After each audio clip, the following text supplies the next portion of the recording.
आज हम engineering chemistry का एक और नया चैप्टर शुरू करते हैं, फ्यूल।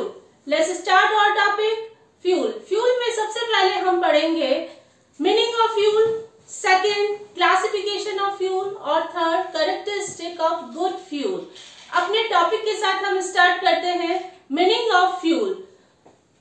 फ्यूल का जो डिक्शनरी मीनिंग है, हम सिंपल टर्म में उसको समझ लेते हैं कि डिक्शनरी में फ्यूल को कैसे डिफाइन कर रखा है कि ऐसा सब्सटेंस जो बर्न होने पर एनर्जी या पावर को प्रोड्यूस करता है, ऐसे सब्सटेंस कहलाते हैं फ्यूल कहलाते हैं। तो हम लिख लेते हैं इसको, फ्यूल का जो डिक्शनरी मीनिंग है, material burn to produce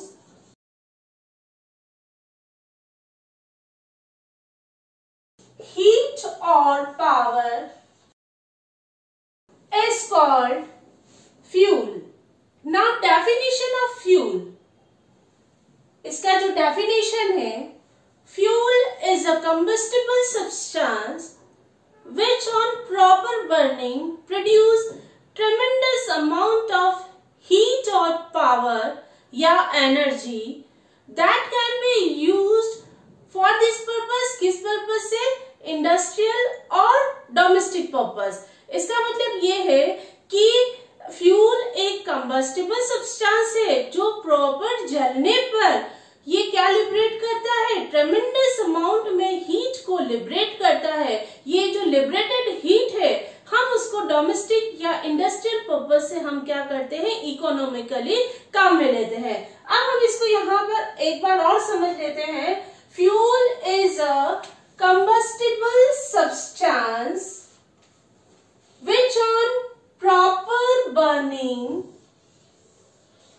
produce tremendous amount of heat or energy that can be used as domestic और इंडस्ट्रियल पर्पस। यहाँ पर डेफिनेशन में दो टर्म आई है, कंबस्टिबल और दूसरा है प्रॉपर बर्निंग। कंबस्टिबल होता क्या है? कंबस्टिबल ये होता है कि जब कोई सब्सटेंस को जब हम जलाते हैं तो इसका मतलब है कि सब्सटेंस क्या होना चाहिए, प्रॉपरली बर्न हो जाना चाहिए, उसे हम कहते हैं कंबस्टिबल। इसका मतलब है ऐसे सब्सटेंस जिसका बर्निंग होता है या वो ब्रेक हो जाते हैं, उसे हम कहते हैं कंबस्टिबल। नेक्स्ट टर्म आता है प्रॉपर बर्निंग। प्रॉपर बर्निंग का मतलब ये है कि हमने क्लास 12th में पढ़ा है कंबशन रिएक्शन, दहन अभिक्रिया, जिसमें दो टाइप की कंबशन रिएक्शन होती है। एक तो है आपका कंप्लीट कंबशन और दूसरा है पार्शियल या इनकम्प्लीट कंबशन। कंप्लीट कंबशन में हमने पढ़ा था हाइड्रोकार्बन ऑक्सीजन की प्रेजेंस में बर्न होकर कार्बन डाइऑक्साइड और क्या लिबरेट करते हैं, वाटर को लिबरेट करते हैं। और इसका जस्ट ऑपोजिट इनकम्प्लीट कंबशन, यहाँ पर कंबशन कंप्लीट नहीं होता है, तो यहाँ पर क्या है, हाइड्रोकार्बन ऑक्सीजन की प्रेजेंस में बर्न होकर ये कार्बन डाइऑक्साइड की जगह क्या प्रोड्यूस कर रहा है, कार्बन मोनोऑक्साइड को क्या करता है, प्रोड्यूस करता है। तो यहाँ पर क्या है, किसका क्या कंबशन हो रहा है, यहाँ पर कंप्लीट कंबशन हो रहा है, तो हम इसको कहते हैं प्रॉपर बर्निंग। और ये जो जब बर्न होता है तो ये क्या प्रोड्यूस करता है, हीट, एनर्जी को, और लार्ज अमाउंट में एनर्जी को क्या करता है, प्रोड्यूस करता है। ये जो प्रोड्यूस एनर्जी है डोमेस्टिक और इंडस्ट्रियल पर्पज से हम क्या करते हैं, काम में लेते हैं। नाउ केमिकल रिएक्शन, फ्यूल के जो डेफिनेशन है उसको हम केमिकल रिएक्शन से समझ लेते हैं।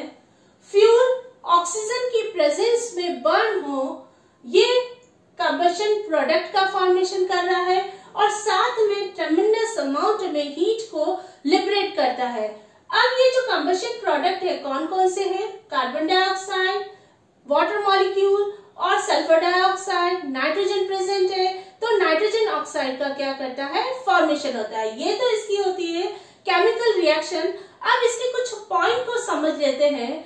जब कंबशन प्रोसेस होता है तो इस ड्यूरेशन क्या होता है, जो फ्यूल में कॉन्स्टिट्यूएंट है कौन कौन से, कार्बन, हाइड्रोजन, सल्फर, ऑक्सीजन के साथ कंबाइन होकर या उनका ऑक्सीडेशन हो, उनके रेस्पेक्टिव ऑक्साइड का फॉर्मेशन करते हैं। ये जो रेस्पेक्टिव ऑक्साइड कौन कौन से हैं? Carbon dioxide, water, sulphur dioxide, nitrogen oxide etcetera. इसको केमिकल रिएक्शन के थ्रू समझ लेते हैं। कार्बन ऑक्सीजन के साथ रिएक्ट कर या ऑक्सीडाइज हो, कार्बन डाइऑक्साइड का फॉर्मेशन करेगा। Hydrogen half molecule of oxygen के साथ कंबाइन हो, वाटर बनाएगा। वाटर यहां पर क्या है? गैस फेज में है। सल्फर ऑक्सीजन के साथ रिएक्ट कर सल्फर डाइऑक्साइड, नाइट्रोजन ऑक्सीजन के साथ रिएक्ट कर उनके रेस्पेक्टिव नाइट्रोजन ऑक्साइड का क्या करता है? फॉर्मेशन होता है। ये तो इसका हो गया फर्स्ट पॉइंट। सेकंड पॉइंट, यहाँ पर अब क्वेश्चन अराइज होता है कि ये जो हीट और एनर्जी लिबरेट हुई है वो कैसे हुई है। इसका मेन रीजन है कि जब वैलेंसी इलेक्ट्रॉन्स में जब रीअरेंजमेंट होता है तो उस ड्यूरेशन क्या होता है? लो एनर्जी वाले प्रोडक्ट को क्या करता है? फॉर्मेशन करता है। जब लो एनर्जी वाले प्रोडक्ट का फॉर्मेशन होगा तो रिमेनिंग एनर्जी को क्या करेगा? लिबरेट होगा। ये जो लिबरेटेड एनर्जी है उसको हम डोमेस्टिक और इंडस्ट्रियल पर्पज से हम क्या करते हैं? काम में लेते हैं। तो इसका मेन रीजन क्या हो गया? एनर्जी या हीट को लिबरेट करने का, क्योंकि वैलेंसी इलेक्ट्रॉन्स में रीअरेंजमेंट होगा और रीअरेंजमेंट होने से की वजह से ये लो एनर्जी वाले प्रोडक्ट को क्या प्रोड्यूस करते हैं? प्रोडक्ट को प्रोड्यूस करते हैं और रिमेनिंग एनर्जी को क्या करते हैं? लिबरेट करते हैं। Now classification of fuel. Fuel को दो में क्लासिफाई किया है, प्राइमरी फ्यूल और दूसरा है सेकेंडरी फ्यूल। प्राइमरी फ्यूल को हम नेचुरल फ्यूल भी कहते हैं, नेचुरल फ्यूल, और सेकेंडरी फ्यूल को हम आर्टिफिशियल फ्यूल भी कहते हैं। चाहे प्राइमरी फ्यूल हो या सेकेंडरी फ्यूल हो, इन दोनों को फ्यूल को क्लासिफाई किया है solid, liquid and gaseous fuel में। यहां पर मेंशन है प्राइमरी फ्यूल फर्दर क्लासिफाई हो रहा है किसमें? सॉलिड फ्यूल, लिक्विड फ्यूल और तीसरा है गैसियस फ्यूल। इसी के साथ साथ सेकेंडरी फ्यूल भी क्लासिफाई किया है किसके अंदर? Solid fuel, liquid fuel and gaseous fuel. Classification of fuel में हमने दो टाइप के फ्यूल को देखा, प्राइमरी और secondary fuel.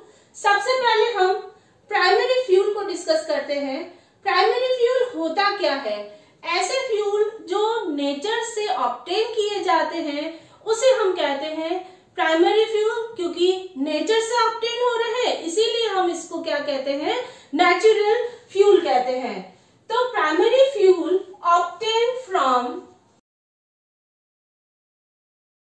obtained from nature, और क्योंकि ये नेचर से ऑब्टेन होते हैं इसीलिए हम क्या कहते हैं इसको? Natural fuel. अब प्राइमरी फ्यूल को क्लासिफाई किया है कितने? उसके स्टेट के बेसिस पर क्या है? Solid, liquid and gaseous fuel. तो यहां पर है क्लासिफाई किया है सॉलिड फ्यूल, लिक्विड फ्यूल और तीसरा है गैसियस फ्यूल। इसके जो एग्जाम्पल है solid and liquid gaseous fuel की एग्जाम्पल है प्राइमरी फ्यूल के, क्योंकि ये नेचर से ऑब्टेन हो रहे हैं इसीलिए हम इसको कहते हैं नेचुरल या प्राइमरी फ्यूल कहते हैं। तो सॉलिड फ्यूल की एग्जाम्पल है coal, peat, lignite, wood etcetera. Liquid fuel की एग्जाम्पल है क्रूड ऑयल और पेट्रोलियम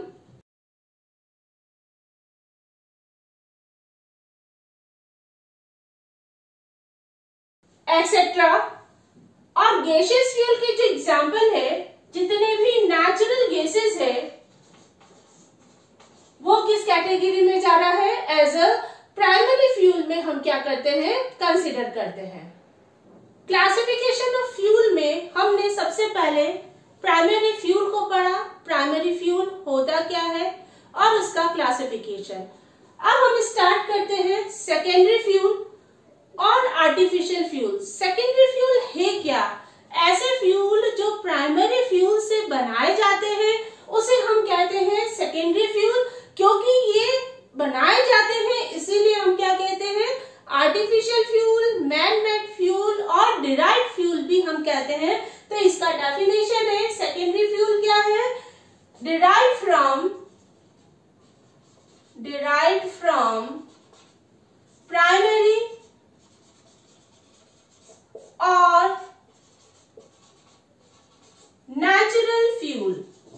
ठीक है, ये डेफिनेशन हो गई। प्राइमरी या नेचुरल फ्यूल से बनाए जाते हैं उसे हम सेकेंडरी फ्यूल कहते हैं। Now classification of secondary fuel, इसको जो क्लासिफाई किया है सॉलिड फ्यूल, लिक्विड फ्यूल और तीसरा है गैसियस फ्यूल में क्लासिफाई किया है। तो सॉलिड फ्यूल के एग्जाम्पल है कोक, सेमी कोक एक्सेट्रा। इसका कोक और सेमी कोक जो बना है प्राइमरी फ्यूल सॉलिड का क्या है? कोल है। कोल से हम क्या बना रहे हैं? कोक या सेमी कोक को प्रोड्यूस कर रहे हैं। तो ये किस कैटेगरी में चला जाएगा? एज अ सेकेंडरी फ्यूल के फॉर्म में हम क्या करेंगे? कंसिडर करेंगे। लिक्विड फ्यूल की एग्जाम्पल है, क्योंकि क्रूड ऑयल से बनता है तो क्या बनेगा? Petrol, gasoline, diesel etcetera. Gaseous fuel, इसकी एग्जाम्पल है water gas, coal gas, CNG, LPG, oil gas, producer gas etcetera. Now characteristic of good fuel, good fuel के लिए क्या क्या रिक्वायरमेंट है उसको हम डिस्कस कर लेते हैं। सबसे पहला है मॉइस्चर कंटेंट। मॉइस्चर कंटेंट क्या होना चाहिए? कम होना चाहिए। जैसे सिंपल सा एग्जांपल है कि मैंने एक ग्लास दिया और एक ग्लास में फ्यूल दिया, दोनों एक ग्लास में पानी और एक ग्लास में फ्यूल है, दोनों को मिक्स कर दिया, तो क्या इस कंडीशन में क्या फ्यूल बर्न होगा? तो उस कंडीशन में फ्यूल बर्न नहीं होगा। जब फ्यूल बर्न नहीं होगा तो एनर्जी को क्या करता है? प्रोड्यूस नहीं करता है। तो इसका मतलब है कि मॉइस्चर कंटेंट क्या होना चाहिए? It should be less. Moisture content क्या होना चाहिए? लेस होना चाहिए। हाई होने पर ये फ्यूल की बर्निंग में प्रॉब्लम क्रिएट करता है। जब प्रॉब्लम क्रिएट करता है तो कैलोरीफिक वैल्यू को क्या करता है? डिक्रीज करता है। कैलोरीफिक वैल्यू को हम अब समझते हैं। नेक्स्ट हमारा जो पॉइंट है, कैलोरीफिक वैल्यू क्या होनी चाहिए? हमेशा क्या होनी चाहिए? हाई होना चाहिए। सबसे पहले हम कैलोरीफिक वैल्यू को समझ लेते हैं कि कोई भी फ्यूल जो यूनिट वॉल्यूम और यूनिट मास में जब बर्न होता है तो कितने अमाउंट में एनर्जी को या हीट को प्रोड्यूस करता है उसे हम कहते हैं कैलोरीफिक वैल्यू। वापस हमारे फर्स्ट डेफिनेशन में जाते हैं कि कोई भी मटेरियल जब बर्न होता है हीट को लिबरेट करता है। जब हीट को लिबरेट करता है तो उसे हम कहते हैं फ्यूल। अब यहाँ पर जो कैलोरीफिक वैल्यू है वो क्या हो गई? यूनिट मास यूनिट वॉल्यूम में जब बर्न होता है फिक्स अमाउंट ले लिया और कितने अमाउंट में एनर्जी को लिबरेट करता है उसे हम कहते हैं कैलोरीफिक वैल्यू। कैलोरीफिक वैल्यू अच्छे फ्यूल के लिए रिक्वायरमेंट है वो क्या होना चाहिए? It should be high. Next है non combustible substance. Non combustible substance का मतलब ये है कि ऐसे सब्सटेंस जब हम फ्यूल को बर्न करते हैं तो ऐसे सब्सटेंस जो बर्न नहीं होते हैं उसे हम कहते हैं नॉन कंबस्टिबल सब्सटेंस। इसके एग्जाम्पल हो गए डस्ट हो गया, क्लिंकर हो गया। क्लिंकर का मतलब ये होता है कि छोटे छोटे जो पार्टिकल है उसे हम कहते हैं clinker, just like small stone. जब हम इनको जब बर्न करते हैं तो ये किसी भी टाइप की एनर्जी को कोई लिबरेट नहीं करते क्योंकि इसका बर्निंग नहीं होता है। तो यहाँ इसका मतलब है कि अच्छे फ्यूल के लिए नॉन कंबस्टिबल सब्सटेंस से क्या होनी चाहिए, लेस होना चाहिए, या हम कहें लो होना चाहिए। कौन कौन से हो गए, clinker, dust,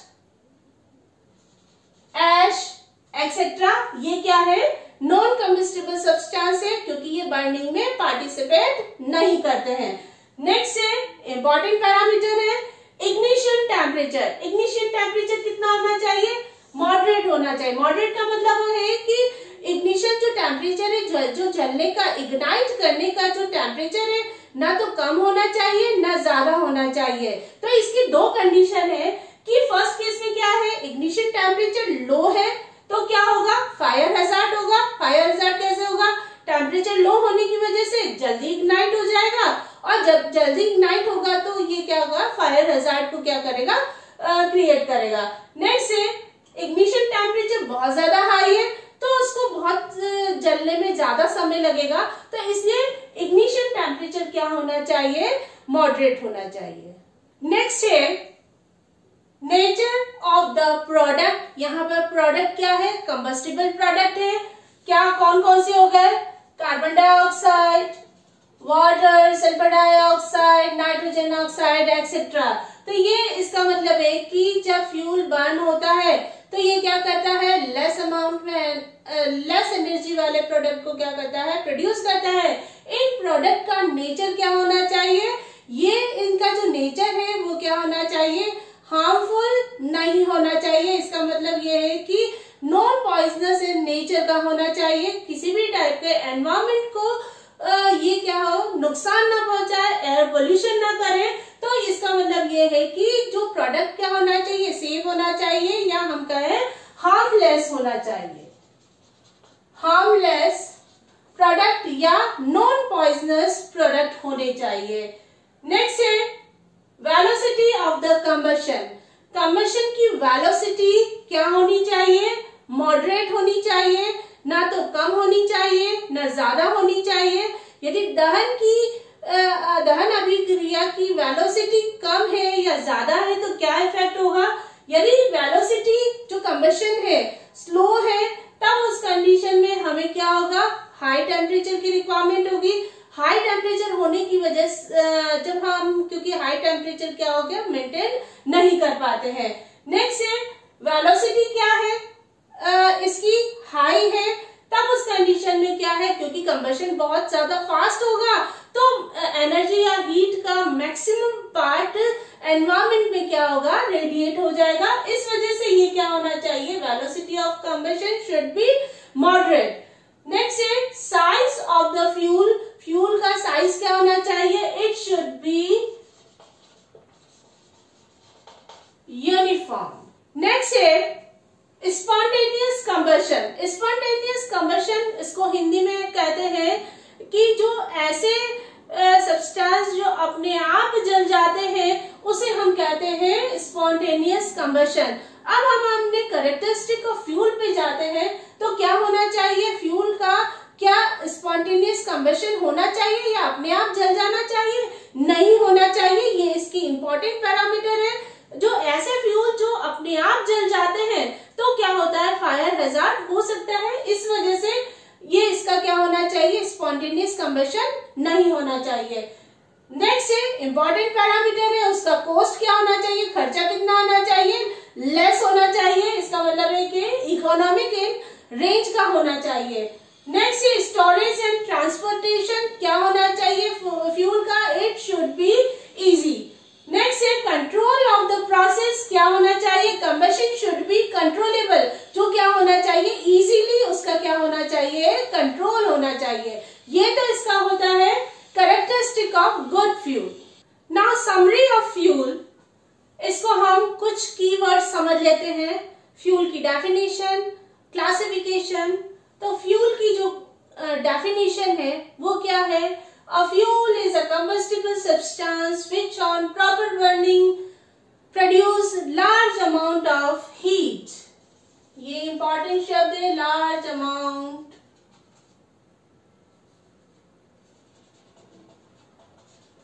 of heat or energy is called fuel.